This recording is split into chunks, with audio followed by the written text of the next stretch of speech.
Assalamualaikum warahmatullahi wabarakatuh.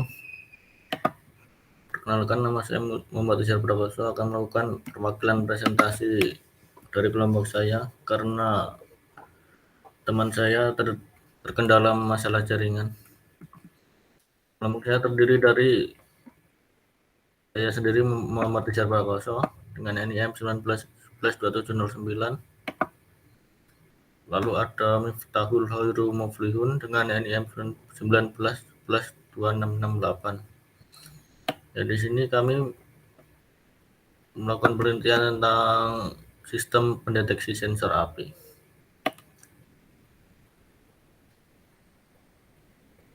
Ya, langsung saja dimulai dari latar belakangnya. Latar belakang pembuatan aplikasi.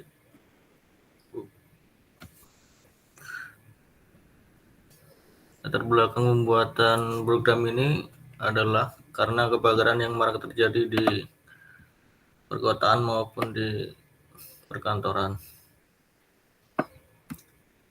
Nah, untuk simulasi ini kami melakukan sebuah simulasi yang nantinya akan diimplementasikan dalam sebuah proyek pembuatan sensor pendeteksi api yang diharapkan bisa menjadi solusi dalam mencegah terjadinya kebakaran di suatu ruangan. Yang akan dideteksi oleh alat ini bukan hanya api terjadi, tetapi juga asap, dan proyek ini akan memanfaatkan artificial intelligence dalam penerapannya. Dengan fire detector, sensor ini diharapkan dapat mengurangi bahaya terjadinya kebakaran. Fire detector akan mengirimkan sebuah tanda secara bersamaan ketika ada percikan api, dengan lampu LED yang menyala, suara buzzer, dan peringatan bentuk notifikasi di app Blink sebagai fungsi IoT.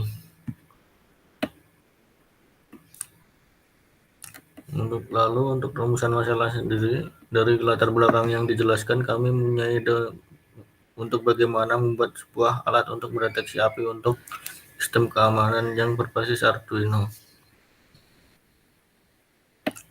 Tujuan aplikasi ini adalah mengimplementasikan yang kami buat ini agar berjalan dengan sempurna dan bisa mengurangi terjadinya kebakaran rumah.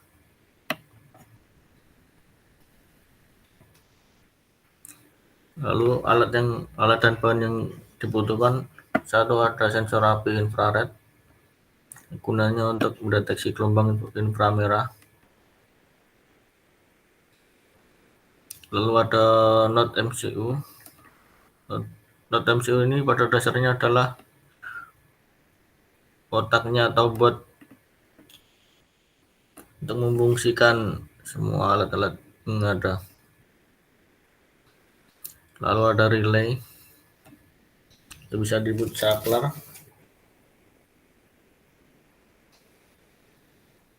Dan di sini fungsi saklar untuk menjalankan fungsi logika. Relay digunakan untuk memberikan fungsi penundaan waktu, dan juga untuk mengendalikan sirkuit tegangan tinggi dengan bantuan dari sinyal tegangan rendah. Lalu keempat, ada buzzer.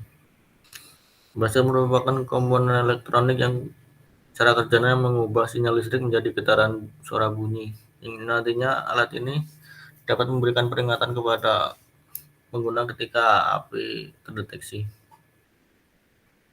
Lalu ada pompa air. Di sini pompa air sebenarnya berfungsi untuk menyemprot air untuk memadamkan api untuk tindak antisipasi saat terjadi kebakaran. Lalu ada power supply. Power supply adalah komponen berfungsi sebagai sumber daya utama pengalur listrik untuk ke board dan komponen-komponen lainnya, dapat berupa baterai atau adaptor bertegangan 12 volt. Lalu ada kabel chamber. Di sini kabel chamber fungsi vital karena berguna untuk menyambungkan antar komponen. Nah, di sini kabel chamber terdiri dari male to male, yang dimana colokan ujungnya ini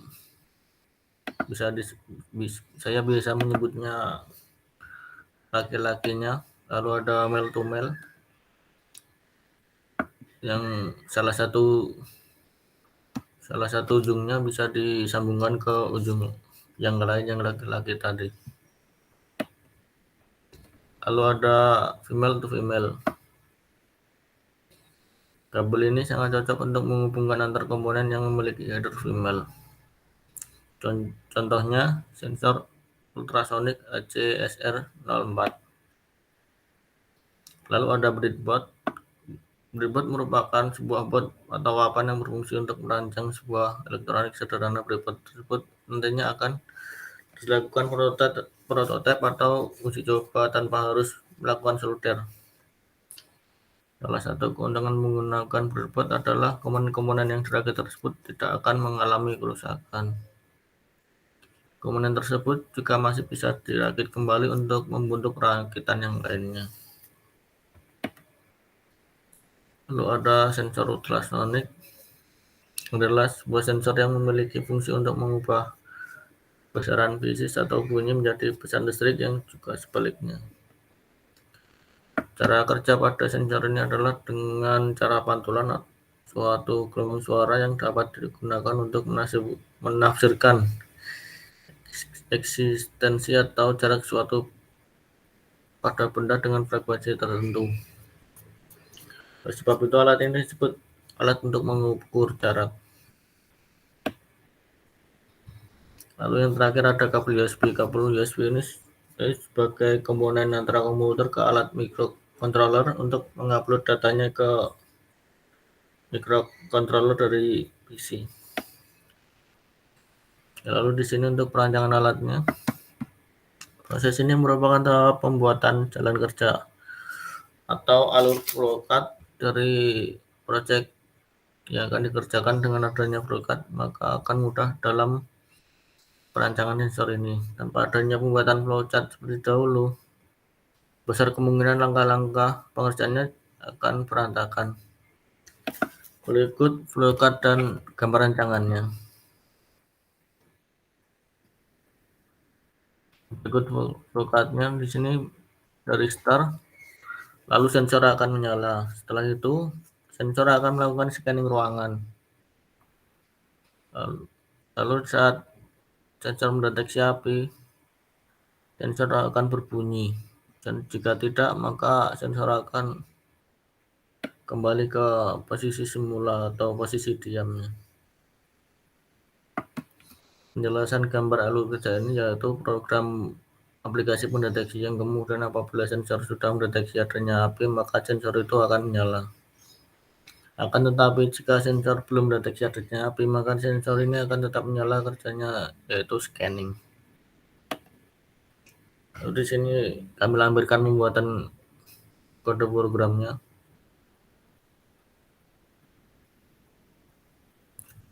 Lalu kami juga melakukan simulasinya.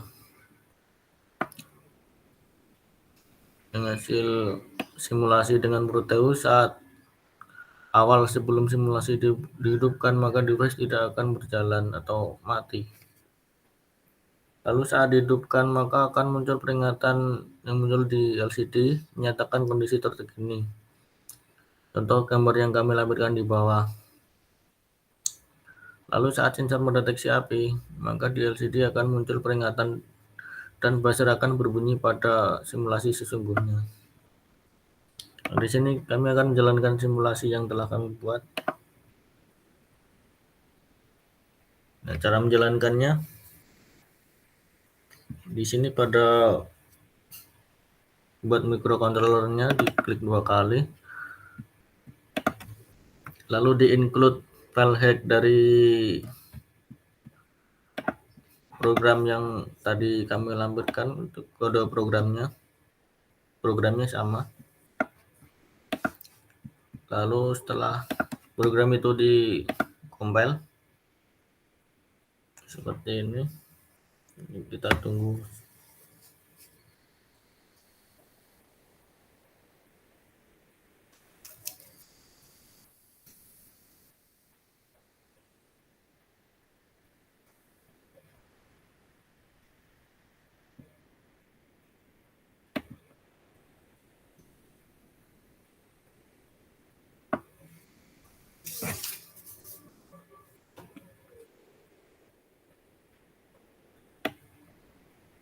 Ya, ternyata lama.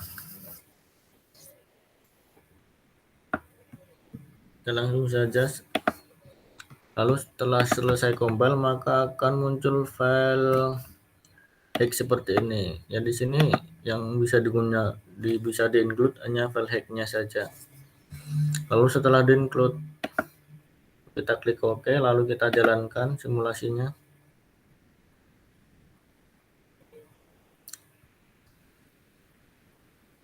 Nah, setelah project berhasil dijalankan,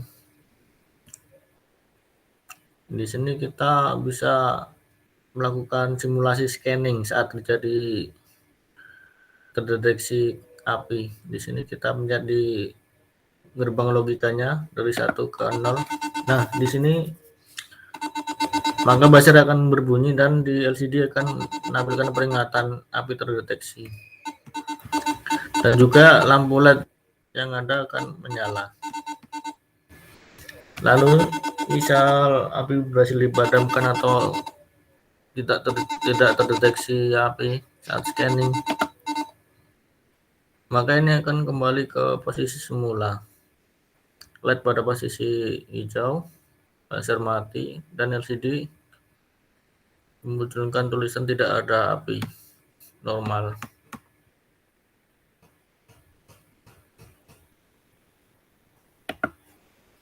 Nah, lalu untuk komponen-komponen yang kami gunakan di simulasi ini ada desain dari resistor, Simulino Nano atau bisa disebut Arduino Nano, lalu ada relay, lalu ada logic state yang digunakan sebagai pemantik ya tadi, lalu ada LCD-nya, lalu ada LED yang terdiri dari merah dan hijau, lalu ada buzzer,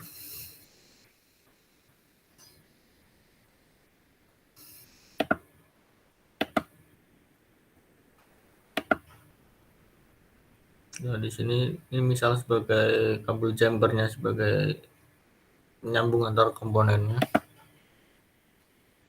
resistor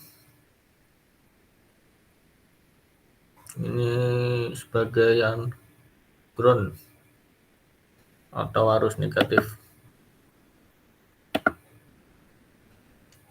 Setelah itu kami akan menunjukkan hasil demo alat dari yang kami buat.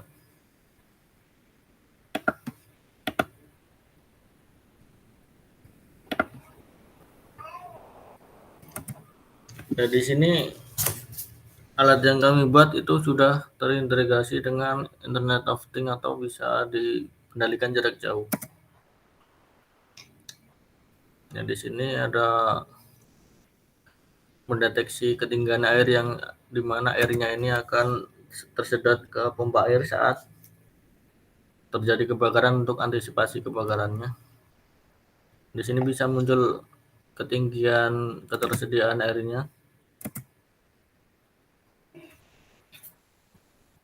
Ya, lalu misal saat melakukan scanning terdeteksi api maka buzzernya akan menyala. Seperti ini. Itu notifikasinya muncul di alatnya langsung sebagai suara buzzer. Lalu di handphone itu juga muncul notifikasi yang sedang terjadi atau kondisi terkini seperti ini.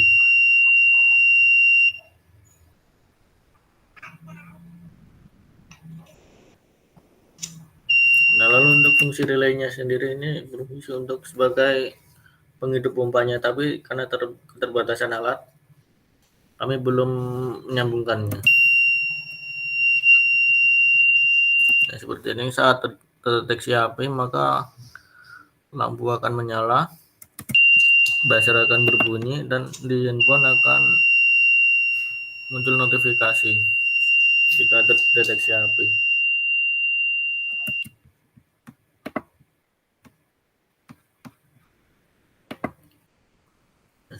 Saya rasa sekian dari kami. Wassalamualaikum warahmatullahi wabarakatuh.